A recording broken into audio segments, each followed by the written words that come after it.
Spiritual ஜோதிடம் TV நேயர்களுக்கு astro KS ஐயங்காரின் பணிவான நமஸ்காரம். வார பலன் 2/12/2024 8/12/2024 வரை உண்டான வாரத்திற்கு மேஷம் முதல் மீனம் வரை என்னென்ன பலன்கள்னு பார்ப்போம். இந்த வாரத்தில் இருக்கக்கூடிய கோல்சாரம் ரிஷபத்தில் குரு வக்ரகதியில் இருக்கார், கடகத்தில் செவ்வாய் இந்த வாரத்தில் இருக்கார், கன்னியில் கேதுவும், விருச்சிகத்தில் புதன் சூரியன், தனுசுவில் சுக்கிரன், கும்பத்தில் சனி, மீனத்தில் ராகு. இந்த வாரத்தில் பார்த்தாலேயானால் செவ்வாய் வக்ரகதி அடைகிறார். இன்னைக்கு 3/12/2024 அன்னைக்கு, அதாவது நீச்சமாக இருந்து வக்ரம் பெறதுனால அது ஆட்சி உச்சத்திற்கு சமம் அப்படின்னு சொல்லக்கூடியது. அதனால் செவ்வாய் இந்த வாரம் உங்களுக்கு பெரிய ஏற்றத்தை கொடுக்க போகிறார். எல்லாருக்குமே செவ்வாயினால் பெரிய மாற்றங்களும் ஏற்றங்களும் உருவாகும். அது தவிர பார்த்தீங்கன்னா சுக்கிரன் எவ்வளவு நாளாக தனுசுல இருந்தவர் 3/12 அன்னைக்கு மகரத்துக்கு போகிறார். இதுவும் ஒரு பெரிய ஏற்றம். காலபுருஷ தத்துவத்தின் 10வது இடத்துல சுக்கிரன் போகிறது பெரிய விசேஷத்தை கொடுக்கும். அதனால் என்னென்ன மாற்றங்களை கொடுக்க போகிறார் ஒரு ராசிக்குன்னு பார்க்கலாம். சரி, இந்த வாரத்தில் வரக்கூடிய விசேஷ நாட்கள் என்ன அப்படின்னு பார்த்தோம்னா, இந்த வாரத்தில் வர சதுர்த்தின்னா என்ன அப்படின்னா வரங்களை அள்ளித்தரும் சதுர்த்தி. பொதுவாகவே பார்த்தோம்னா சங்கடஹர சதுர்த்தி அப்படின்னு சொல்லுவோம், வர சதுர்த்தின்னு சொல்லுவோம். 2 வகையான சதுர்த்திகள். வளர்பிறையில் வரக்கூடிய சதுர்த்தியை வர சதுர்த்தி அப்படின்னு, தேய்பிரையில் வர்றதை சங்கடஹர சதுர்த்தி அப்படின்னு சொல்லக்கூடியது. வர சதுர்த்தியில் என்ன அப்படின்னா, நீங்கள் போய் விநாயகரை சேவிச்சுட்டு ஒரு 9 தரம் பிரதர்ஷனம் பண்ணிவிட்டு 9 தோப்புக்கரணை போட்டு ஒரு தேங்காயை உடைச்சிட்டு வந்தாலேனால் அங்கே கேட்கிற வரங்கள் அனைத்தையும் கொடுக்கக்கூடியவர். அப்படின்றதுனால என்னென்ன வேணுமோ உங்களுக்கு அது எல்லாத்தையும் கேட்டேன்னா கண்டிப்பாக கொடுக்கக்கூடிய காலகட்டம். இந்த வர சதுர்த்தி என்றைக்கு வருது அப்படின்னு பார்த்தோம்னா 5ஆம் தேதி அன்றைக்கி, 5/12/2024 அன்றைக்கி வர சதுர்த்தி. அன்றைக்கி அருகில் இருக்கக்கூடிய விநாயகப் பெருமானை சேவிச்சுட்டு வர்றது பெரிய விசேஷம். அதற்கு அடுத்த நாள் சஷ்டி விரதம் இருக்கிறது.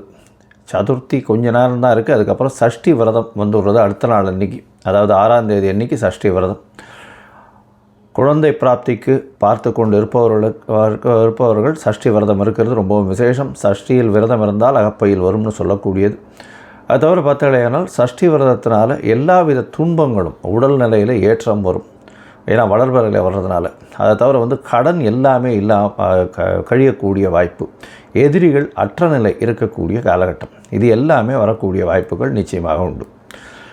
அதனால் பொதுவாகவே பார்த்தாலேயானால் இந்த சஷ்டி விரதம் பெரிய ஏற்றத்தை மாற்றத்தையும் கொடுக்கும். எந்தெந்த ராசிக்காரர்களுக்கு சந்திராஷ்டமம்னு பார்த்தாலும்னா மேஷம், ரிஷபம், மிதுனம், கடகம் இந்த 4 ராசிக்காரர்களுக்கும் சந்திராஷ்டம். புதுசாக முயற்சிகள் வேண்டாம், யாருக்கும் ஜாமீன் கையெழுத்து போடுறது அதெல்லாம் வேண்டாம். பொறுமையாக இருக்கிறது ரொம்பவும் நல்லது. அது தவிர வெளியூர், வெளிநாடு, வெளி மாநிலம் அதெல்லாம் போகிறத கொஞ்சம் தவிர்க்கிறது ரொம்பவும் நல்லது.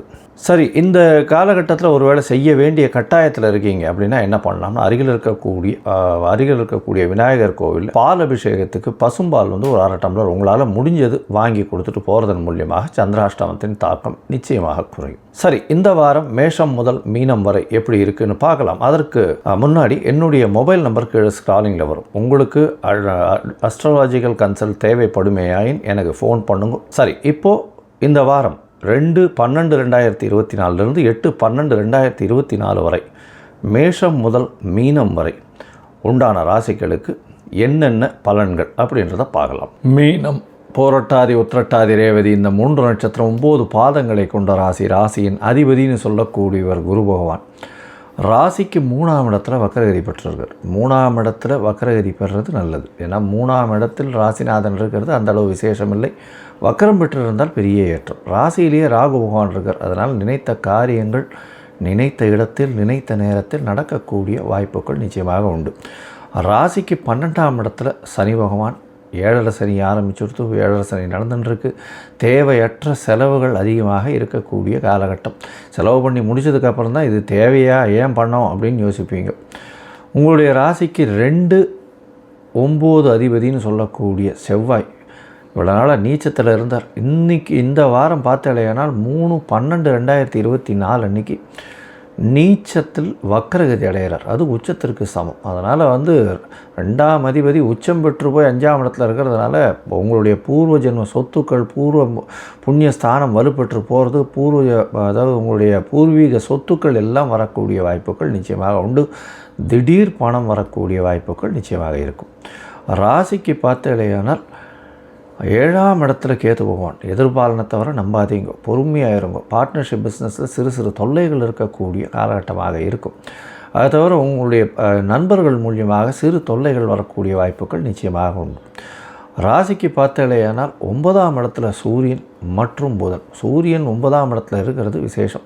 இருந்தாலும் காரகன் அதே இடத்துல இருக்கிறது மூலியமாக சற்று பின்னடைவை ஏற்படுத்துவார். சூரியனே போய் அங்கே தந்தை காரகத்துவத்தில் உட்கார்றதன் மூலியமாக தந்தையின் உடல் நலத்தில் சற்று பின்னடைவும், தந்தைக்கும் உங்களுக்கும் உண்டான ஒரு அண்டர்ஸ்டாண்டிங்கில் பிரச்சனைகளும் இருக்கக்கூடிய வாய்ப்புகள் நிச்சயமாக உண்டு.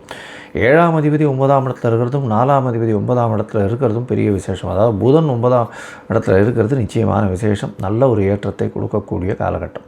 இந்த வாரத்தில் சுக்கிரனும் 3ஆம் தேதி அன்னைக்கு உங்களுடைய ராசிக்கு 11ஆம் இடத்துக்கு வர்றார். பெரிய ஏற்றம். 3-8 அதிபதி 11ஆம் இடத்துக்கு வர்றது, இதன் மூலியமாக ஆபோகலிஸ்தானம் நல்ல இதுவாகிறது. அதீதமான லாபங்கள் வரக்கூடிய வாய்ப்புகள் இந்த வாரத்தில் இருக்குது. உங்களுடைய ராசிக்கு பார்த்தேனால் அதிவேகமாக செல்லக்கூடிய கிரகமான சந்திர பகவான் இந்த வாரம் உங்களுடைய ராசிக்கு 9ஆம் இடத்துல ஆரம்பிக்கிறார். இந்த வாரத்தை 2/12/2024 8/12/2024 வரை உண்டான வாரத்தில் 2ஆம் தேதி மாலை ஒரு 4:30 மணி வரலும், இந்த வாரம் 2ஆம் தேதி மாலை 4:30 மணி வரலும் சந்திர பகவான் 9ஆம் இடத்துல இருக்கார். பரிவர்த்தனை யோகம் அமையிறது. ஏன்னா சந்திரனும் நீச்சம், செவ்வாயும் நீச்சம், நீச்ச பரிவர்த்தனை. இது பெரிய ஏற்றத்தை கொடுக்கும். ஆட்சி பெற்றதற்கு சமம். அதனால் 5ஆம் இடத்துல 5ஆம் அதிபதி ஆட்சி, 9ஆம் இடத்துல 9ஆம் அதிபதி ஆட்சி பெற்றிருக்கார். இதன் மூலியமாக பார்த்தேனால் திடீர் பணவரவு யோகங்கள் அதிகமாக இருக்கும். படிக்கக்கூடிய மாணவ மாணவியர்களுக்கு பெரிய ஏற்றம் கிடைக்கக்கூடிய காலகட்டம். வெளிநாட்டில் போய் படிக்கணும்னு நினச்சிட்டு இருக்க ஆளுக்கெல்லாம் நிச்சயமான ஒரு ஏற்றம் கிடைக்கக்கூடிய காலகட்டமாக அமையிறது. தந்தையின் மூலியமாக திடீர் பணம் வரக்கூடிய வாய்ப்புகள் நிச்சயமாக உண்டு. உங்களுடைய ராசிக்கு 10ஆம் இடத்துல சந்திரன் போகிறார். 2ஆம் தேதி மாலை 4:30 மணியிலிருந்து 4ஆம் தேதி இரவு ஒரு 11 மணி வரலும் இருக்கக்கூடிய காலகட்டம். இதன் மூலியமாக பார்த்தோம்னா தொழிலில் பெரிய அபிவிருத்தி. 5ஆம் அதிபதி 10ஆம் இடத்துல ஒரு திரிகோணாதிபதி கேந்திரத்தில் இருக்கிறது பெரிய விசேஷம். அதுவும் தசம கேந்திரத்தில் போய் சந்திரன் போயிருக்கிறது பெரிய ஏற்றத்தை கொடுக்கும். தொழிலில் பெரிய அபிவிருத்தி இருக்கும். நினைத்த காரியங்கள் நடக்கும். நினைத்த தொழில் எல்லாமே வெற்றி பெறும். உங்களுடைய ராசிக்கு பார்த்தோம்னா 11ஆம் இடத்துல சந்திர பகவான் போகிறார். 11ஆம் இடத்துல அப்படின்னு சொல்லக்கூடியது மூத்த சகோதரஸ்தான். அதன் மூலியமாக பார்த்தோம்னா நல்ல ஒரு ஏற்றம் இருக்கும். 11ஆம் இடம் 4ஆம் தேதி மாலையிலிருந்து 7ஆம் தேதி காலை ஒரு 4:30 மணி வரலும் இருக்கக்கூடிய காலகட்டம். இந்த காலகட்டத்தில் பார்த்தோம்னா நல்ல ஒரு ஏற்றம் இருக்கும். 7ஆம் தேதி காலையில் ஒரு 4:30 மணி வரலும் 11ஆம் இடத்துல இருக்கிறதுனால அதீதமான லாபம் வரும். குழந்தைகள் மூலியமாக நல்ல ஒரு ஏற்றம் கிடைக்கும். மூத்த சகோதர சகோதரிகள் மூலியமாக நல்ல ஒரு ஏற்றம் கிடைக்கக்கூடிய காலகட்டமாக அமைகிறது. உங்களுடைய ராசிக்கு 12ஆம் இடத்துல சந்திரன் போகிறார். 12ஆம் இடம் அப்படின்னு சொல்லக்கூடியது விரயஸ்தானம். 5ஆம் அதிபதி 12ஆம் இடத்துல போய் இருக்கார். எப்போது 7ஆம் தேதியிலிருந்து 9ஆம் தேதி காலை ஒரு 8 மணி வரலும் இருக்கார். இந்த காலகட்டத்தில் குழந்தைகளுக்காக செலவு பண்ண வேண்டிய கட்டாயம் ஏற்படும். அதை தவிர பார்த்தாலேனால் இந்த கலை பொருட்கள், அதை தவிர வீட்டுக்கு ஃபேன்சி ஐட்டம்ஸு, அதை தவிர வீட்டுக்கு இந்த அழகூட்டும் பொருட்கள்லாம் கொஞ்சம் அதிகமாக செலவு பண்ணக்கூடிய காலகட்டமாக அமையும். மொத்தத்தில் பார்த்தாலேனால் இந்த வாரம் ஒரு நல்ல ஏற்றமான வாரம். அதுவும் இந்த மீனராசிக்காரர்கள், கடல் வாணிபம் செய்பவர்கள், இம்போர்ட் எக்ஸ்போர்ட் பிஸ்னஸ் பண்ணுறவங்க, பேப்பர் சம்பந்தமான வியாபாரம், அது தவிர டீச்சிங் ப்ரொஃபஸர்ஸ், இந்த மாதிரியான வியாபாரம், மத குருமார்கள், கோவில் இந்த கற்பூரம் அந்த மாதிரியான கோவில் பதார்த்தங்கள் விற்கிறவங்க, இவங்களுக்கெல்லாம் பெரிய ஏற்றத்தை கொடுக்கக்கூடிய காலகட்டமாகவே நீங்கள் அருகில் இருக்கக்கூடிய தட்சிணாமூர்த்தியை போய் வணங்கிட்டு வாங்கும். அதை தவிர ஒரு மஞ்சள் கலர் வஸ்திரம் தானமாக கொடுத்துட்டு வாங்கும். அது ஒரு பெரிய ஏற்றத்தையும் மாற்றத்தையும் உங்கள் வாழ்வில் கொடுக்கும்.